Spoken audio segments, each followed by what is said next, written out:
Aquí estamos en el atrio, en el patio afuera del tabernáculo.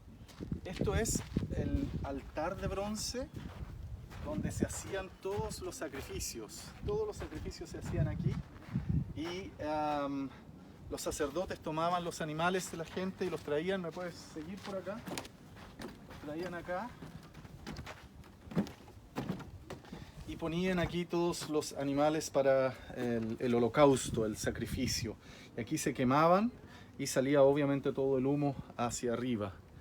Posteriormente, el sacerdote tenía que ir al lavacro, que es este lugar que está acá.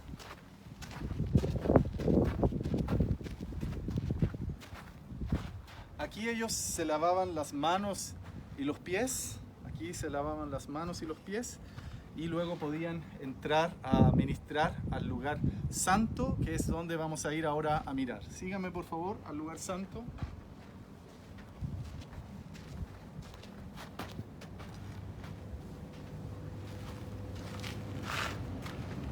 Este es el lugar santo. Solo los sacerdotes podían entrar a este lugar y estaba más o menos, bueno, estas son las medidas de la réplica. Esto es una réplica prácticamente exacta. Y en el lugar santo lo primero que encontramos es la mesa de los panes de la proposición.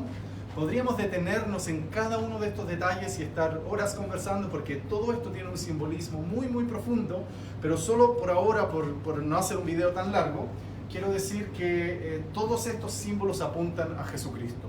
Todo apunta a Jesús.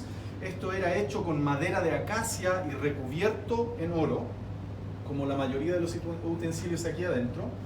Y estaban los 12 panes, que también representan las 12 tribus de Israel. Y esto estaba en el lugar santo. También en el lugar santo estaba la menora o el candelabro. Esta estaba hecha completamente de oro, oro puro.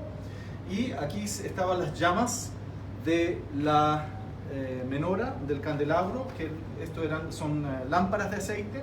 Entonces esto tenía que estar encendido aquí en el lugar santo en Israel, en el campamento.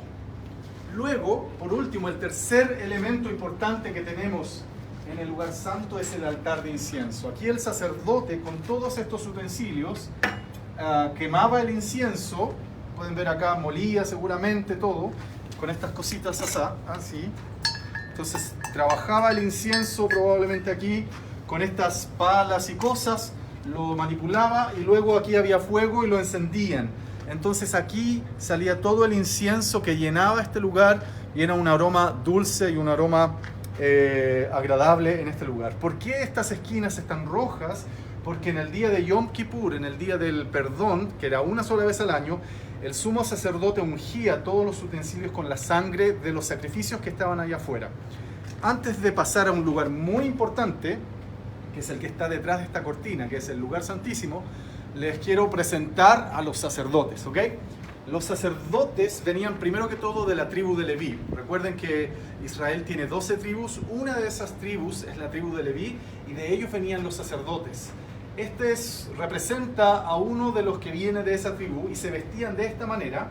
Los sacerdotes llevaban esta vestimenta y eran los únicos que tenían permiso para ministrar aquí en el tabernáculo y en el lugar santo.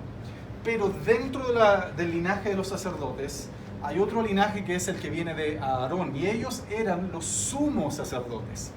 Sumo sacerdote era un personaje muy especial, había uno solo y él era el único que tenía permiso para entrar al lugar santísimo que está detrás de esa cortina. El lugar santísimo representa la mismísima presencia de Dios, el trono de Dios, la habitación de Dios, el lugar de Dios. Y el sumo sacerdote, tenía este pectoral con 12 piedras. Todo esto se lo instruyó Dios a Moisés y llevaba las 12 tribus de Israel escrito. El nombre de las 12 tribus de Israel lo llevaba aquí escrito en su cuerpo, acá en los hombros también. ¿Y qué significaba esto? Significa que él es un intercesor, es decir, el sumo sacerdote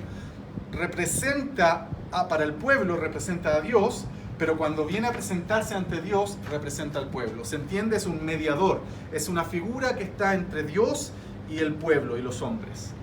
Por eso decía hace un rato atrás que todo apunta a Jesucristo, porque todo esto es solo un modelo que Dios otorgó, que describía y que describe lo que es en realidad en el mundo espiritual de Dios y en lo eterno, en lo que permanece para siempre.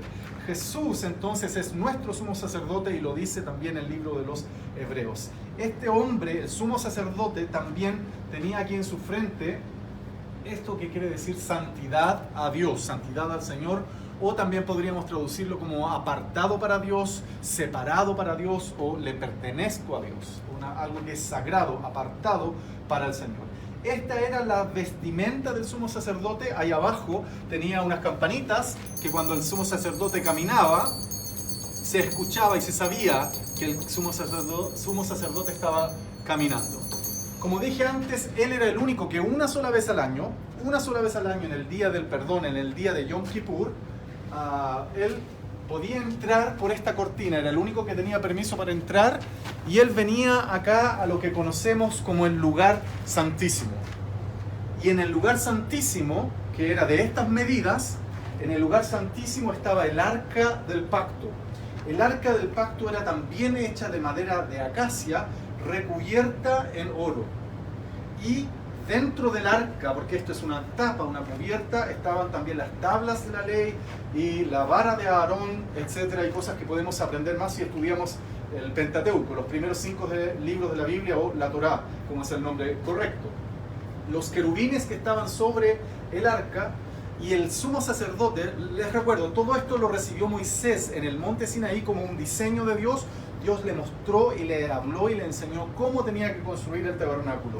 Sobre el arca, aquí cuando era el día del perdón, el día de Yom Kippur, el sumo sacerdote entraba y esparcía la sangre, y eso significaba que Dios perdonaba o cubría el pecado del pueblo.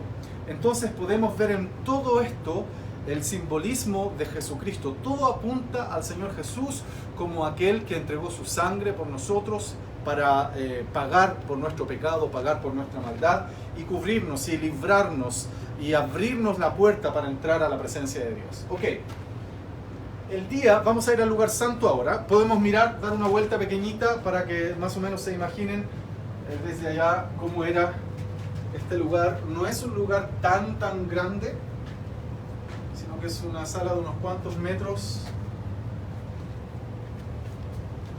No es un lugar tan grande, pero así eran las medidas del lugar santísimo. Volvamos al lugar santo ahora. Y desde aquí les quiero decir, como dice la Biblia, en el Nuevo Testamento nos dice que cuando Jesucristo murió en la cruz, el velo del templo se rasgó en dos, de arriba hacia abajo.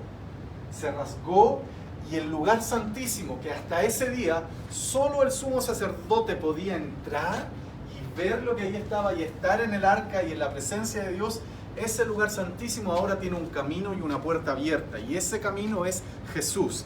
Es el camino para que podamos entrar a disfrutar de la presencia de Dios y estar cercano a Él. Yo no sé si tú lo has experimentado, si lo has vivido, pero quiero asegurarte que en Cristo hay un camino y hay una puerta para entrar y estar en ese lugar santísimo.